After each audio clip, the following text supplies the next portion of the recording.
Hello. Today I will show you how to fix broken Jabra VXI VoIP headsets, a typical problem, which can happen with any headsets. The damage at the point where the cord connects and enters the headset. By doing this simple repair, you will have fixed your damaged, old headset. It will be as good as new. Or even better, because they will last longer with this extra heat shrink tubing applied.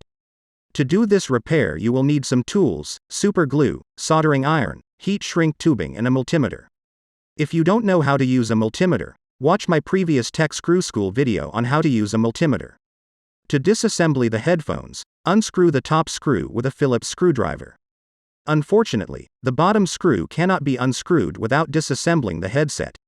Remove the earpad's cushion, and disassemble the headphone body. It is held together by these plastic hooks.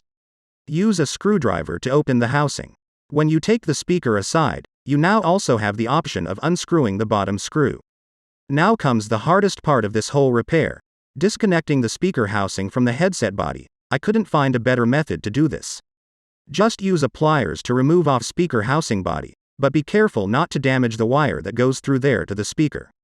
This speaker housing is going into this hole with little hooks. Is there a safer, easier way to get it out of here? Remove the cover cap that was held by the screws that were unscrewed earlier. This is the main board. As you can see, there has 4 wires from cable. Are these headphones really made in 2012? Today it is 2022. Start by cutting the damaged wire, then remove the old, damaged wire from the cable fixing part. As you will need it for the new cable, make this part a little bigger to make it easier to pass the new cable through. Then, from the beginning of the cable to the cut point, gently tighten the outer jacket of the cable. Take a small heat shrink tubing, and cut it a few centimeters long and put it on top of the cable. Take a larger heat shrink tubing and stretch it a larger. It needs to be enough large to fit on the headphone body. Stretch it even larger if necessary. Also put this heat shrink tubing on the cable, because once the cable is soldered, the head shrink tubing cannot be put on the cable. Also put the cord fixing bracket on the cable, but correctly so that it is not upside down. Remove the cable jacket with a sharp paper knife, but carefully without damaging the inner conductors. Then separate the wires so that they can be soldered more easily. There should be 4 wires in total. Then tin all 4 wires so that they can be soldered more easily and qualitatively on the main board. Then unsolder and remove the old wires, but it is important to remember which contact has which color wire. Clean the main board contacts, so that the new wires can be soldered in good quality. Solder the new wires, but in the same color order as the old wires: white, ground, red and black.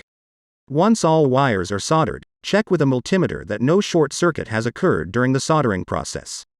Cover the board contacts with hot glue to prevent future short circuits. Reassemble the speaker enclosure. Put the cable fixing bracket and the main board back in place, then take it all out and glue the cable in fixing bracket with superglue. Put everything back together, and apply a little superglue to the cable as well, so that it locks firmly and the headset lasts longer. Put in place the inner cord so that the cord is not damaged when you put the cover on top. Screw the cover on with the 2 screws. Then connect the speaker housing to the headset body by simply squeezing them together. Then slide the smaller heat shrink tubing on and attach it with a lighter fire or hot gun. Then put on the large heat shrink tubing and attach it. As you can see, these 2 heat shrink tubings provide a substantial cable fixation, so that it lasts longer and doesn't get damaged as quickly. Looks very good, like new. Then put on earpad. Fixing these Jabra VoIP headsets saved me both time and a lot of money, not buying new headsets.